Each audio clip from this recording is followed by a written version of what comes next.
The Texas sun was beating down hard that Saturday morning, casting sharp reflections off the rows of shiny cars lined up outside Dalton Motors, one of the busiest dealerships in Dallas. Inside, the air buzzed with the usual noise, salesmen circling like hawks, paperwork being shuffled, and customers nervously crunching numbers that could define the next 5 years of their lives.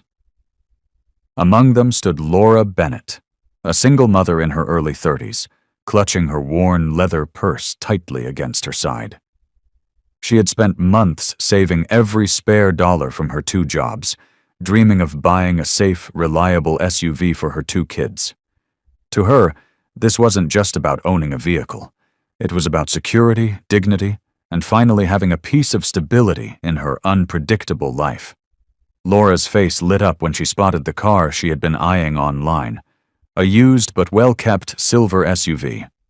The salesman, slick-haired and fast-talking, swooped in with a wide grin, promising her that this was the perfect family car. He spoke in rehearsed phrases, tapping the glossy hood as if that alone should convince her. At first, Laura nodded, hopeful that maybe, just maybe, this dream was about to become real. But her hope began to unravel when she was led inside to sign the papers.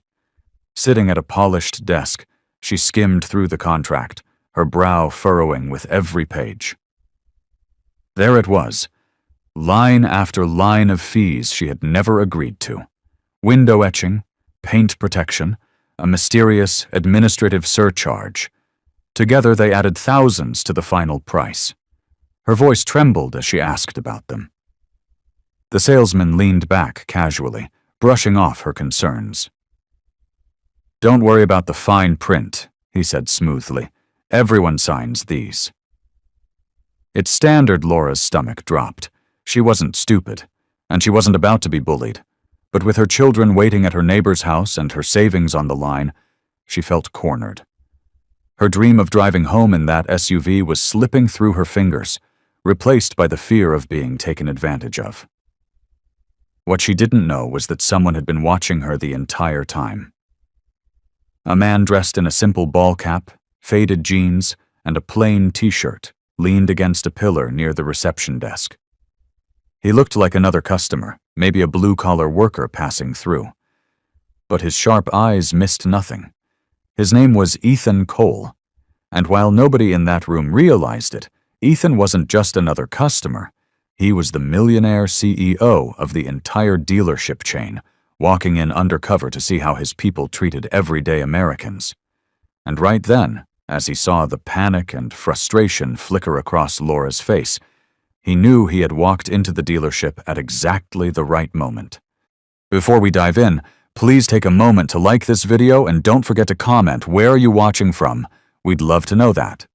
The tension inside Dalton Motors thickened like the Texas heat outside. Laura sat frozen at the desk, her fingers tightening around the pen as the salesman slid the contract closer. Her instincts screamed not to sign, yet his voice pressed her like a weight. "Ma'am, deals like this don't last.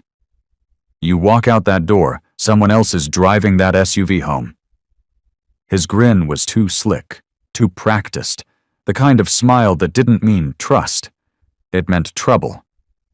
From across the showroom, Ethan Cole kept his eyes fixed on the scene. He looked ordinary, blending into the crowd of customers, but inside his chest burned a quiet anger. Ethan had spent his whole career building his dealerships on the promise of honesty, remembering too well the day his own mother had been humiliated in a small-town lot when he was just a boy. Back then, they'd been tricked into paying for fees that nearly emptied her bank account. He had sworn to himself that if he ever had the power, he would build a company where no hard-working American had to live through that. Now, watching this slick salesman corner Laura, he wondered if his promise had been broken without him knowing it. He shifted slightly, pretending to examine a nearby pickup truck, but his ears stayed tuned to every word. That's when he caught something worse. 2 other salesmen leaned against the counter nearby, laughing under their breath. One bragged about how he had squeezed $3,000 in extras from an older couple just that morning. The other chimed in, boasting that he had added paint protection and seat insurance to nearly every contract that week. They high-fived each other, not realizing Ethan was listening. Ethan's jaw tightened. This wasn't just one crooked employee, it was a culture, a system of dishonesty festering inside his dealership. He could feel the blood rush to his temples, but he forced himself to stay calm. Storming in too soon wouldn't expose the rot. He needed to see how deep it went. Laura's voice cracked as she finally pushed the contract back. "I don't understand half of this. You said this SUV was $25,000. This paper says $33,000. I can't afford that." The salesman's tone hardened. "Then maybe you should have thought about that before wasting my time." That was the moment Ethan decided he couldn't stand by much longer. He wasn't just a CEO in disguise. He was a man who knew what it meant to be cheated, and he wasn't going to let history repeat itself right in front of his eyes. As the manager's heavy footsteps approached, summoned by the salesman's complaint, Ethan straightened his shoulders and stepped closer, ready to insert himself into the mess. Because if there was one thing Ethan knew, it was that true leadership doesn't sit in corner offices. It shows up where people are hurting most. And right now, a mother was being pushed to the breaking point, and Ethan Cole was not about to let that happen. The sharp sound of polished shoes striking the showroom floor cut through the noise of chatter and ringing phones. Heads turned as Rick Dalton, the dealership's manager, strode in like a man who owned the place. His suit was too shiny, his smile too cold, and the way the staff straightened when he entered told Ethan everything he needed to know about the culture that had taken root here. Rick wasn't just tolerating dishonesty, he was fueling it. Laura sat stiff in her chair, her eyes wide as Rick loomed over her. "Is there a problem here?" he asked, his tone dripping with authority. The salesman jumped in quickly, pointing a finger at her. "Yeah, she's refusing to sign the paperwork." Wasting my time, Boss Rick leaned down, his shadow swallowing the desk. "Ma'am, if you walk away now, you'll lose your deposit." "That's company policy," Laura's face flushed. "But I never agreed to these charges," she said, her voice trembling but determined. Rick chuckled, a humorless sound. "This is how business works. You want the car, you sign. You don't, then good luck finding a better deal anywhere else in Dallas." That was the moment Ethan Cole stepped forward, his voice cutting across the tension. "Funny," he said calmly, "because where I come from, business works on honesty. And what I see here looks a lot like robbery wrapped in fine print." The room fell silent. Salesmen froze. Customers nearby leaned in closer, sensing a storm brewing. Rick straightened, his eyes narrowing at Ethan. "And who the hell are you?" he demanded, his voice loud enough to echo off the glass walls. Ethan didn't flinch. "Just someone who's not going to stand by while you take advantage of a single mom trying to buy a safe car for her kids." A murmur rippled through the room. Laura turned toward him, her eyes shining with relief, as if someone had finally given her back her voice. Rick, however, sneered. "You got no business interfering here, pal. This is between her and us. You want to play hero? Go somewhere else." Ethan took another step forward, his presence filling the space. "No," he said firmly. "This is everyone's business when dishonesty becomes your policy. People trust dealerships like this with their hard-earned money, and when you treat them like fools, you don't just steal their cash, you steal their dignity." The tension was electric now, every eye fixed on Ethan and Rick as the standoff grew. For the first time that morning, Laura no longer looked alone.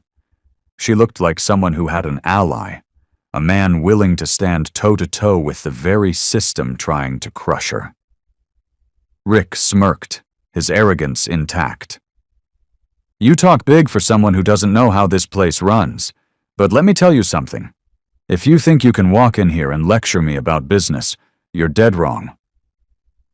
Ethan met his glare, calm but unshakable. He had seen enough. The time for watching was over. The time for truth was about to begin. The air inside the dealership had shifted, heavy with silence, like everyone was holding their breath. Salesmen stopped pretending to shuffle papers, customers froze mid-conversation, and even the receptionist peeked nervously from behind her desk. All eyes locked on the stranger who had just stood up to Rick Dalton.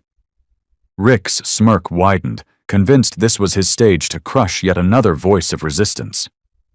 "So," he said loudly, sweeping his hand toward Ethan, "our self-appointed hero thinks he knows better than the people running this dealership. Maybe he wants to tell us how to do our jobs." Ethan didn't blink. He slowly pulled off his ball cap, setting it on the desk beside Laura's unsigned contract. For the first time, the overhead lights caught his face fully, sharp features framed by a quiet authority that no salesman's grin could match. Murmurs rippled across the room, recognition dawning in a few of the employees. One whispered his name like a secret. "That's Ethan Cole." Rick's smirk faltered. "What did you just say?" The salesman cleared his throat, voice shaky. "That's Ethan Cole, sir. The CEO. He owns this entire chain." The color drained from Rick's face. The room erupted in gasps, customers leaning forward with wide eyes, employees shifting nervously as the truth dropped like a hammer. Ethan's voice cut through the noise, calm but commanding. "That's right. My name is Ethan Cole, and while you've been padding contracts and bullying customers, I've been walking through these dealerships, undercover, seeing how my people are treated. And what I've seen here today makes me sick." He turned, looking directly at Laura. "No mother working 2 jobs to provide for her kids should ever be treated like she's disposable. Not in my company, not in my country." Rick tried to recover, stammering. "Mr. Cole, this is a misunderstanding. Ethan's hand came down firmly on the desk, silencing him. "No, Rick. This is a betrayal. A betrayal of every honest worker who earns their living the right way, and every customer who trusts us with their savings." "And I won't stand for it." Gasps turned to whispers, whispers into cheers from the customers watching. Even a few employees straightened, hope flickering in their eyes as Ethan spoke words they had longed to hear. Then Ethan delivered the final blow. He signaled to the receptionist, Maya, who nervously walked forward carrying a tablet. On its screen were weeks of security footage Ethan had quietly installed, videos showing Rick and his salesmen laughing about their schemes, bragging about ripping people off, treating dishonesty as routine. The evidence was undeniable. Ethan's eyes locked on Rick. "You're finished. Effective immediately, you and anyone involved in this scam are out, and I'll make sure your licenses prevent you from ever pulling this stunt on another family again." Rick's face turned ashen. For the first time, the man who strutted with arrogance looked small, exposed, and defeated. The crowd erupted, some clapping, others nodding in relief. Laura sat wide-eyed, stunned, as Ethan turned back to her, his voice softening. "You don't have to worry anymore, ma'am. You're getting that SUV, but without a single dishonest dollar attached." And with that, the entire dealership knew things would never be the same again. The dealership felt like it had just been struck by a lightning bolt. The crooked salesman stood frozen, pale and defeated, while Ethan Cole, the man everyone now realized was not just some stranger, but the millionaire CEO who owned the entire chain, held the room in silence. Customers whispered in shock, employees glanced at each other nervously, and Laura sat there, still clutching her purse like she was bracing for another blow.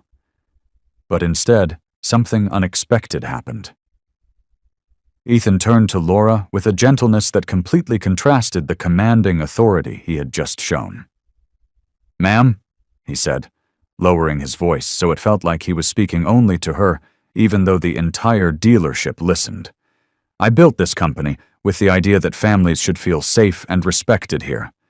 Today, you've been treated with anything but. And for that, I owe you more than an apology." Laura's eyes filled with tears. I just wanted something safe for my kids," she whispered. Ethan gave her a nod, then walked to the center of the showroom where the SUV sat gleaming under the lights. He reached into his jacket, pulled out a pen, and signed the paperwork himself. "This car," he said firmly, holding the documents high, "is yours. Paid in full. No tricks, no extra fees. Just my way of saying thank you for reminding me why I started this business in the first place." Gasps filled the room. A customer clapped, then another. Soon, the entire place erupted into applause, not just for the gift, but for the way Ethan had taken back control of his company's honor. Employees who had been too afraid to speak before now stood taller, as if they'd just been freed from a weight they had carried for far too long. But Ethan wasn't done. He turned his gaze back to the staff, his voice steady but unshakable. "From today forward, this dealership, and every other one with my name on it, will not be a place for greed or deceit. If you work here, you'll treat every customer like they're your own family. If you can't do that, then you don't belong here." His words weren't just a warning, they were a promise. Laura pressed a hand over her mouth, overcome with emotion, while her children clung to her side, wide-eyed with excitement as they realized the SUV was theirs. Ethan crouched down to meet the kids' eyes and whispered with a smile, "Your mom's stronger than she knows." And today, she proved it. As the applause finally died down, Ethan slipped his pen back into his jacket and stood tall, scanning the room. "This company will rise or fall on integrity, and today I'm making sure it rises again." And with those words, the millionaire CEO didn't just save a customer from being cheated, he saved the soul of his company.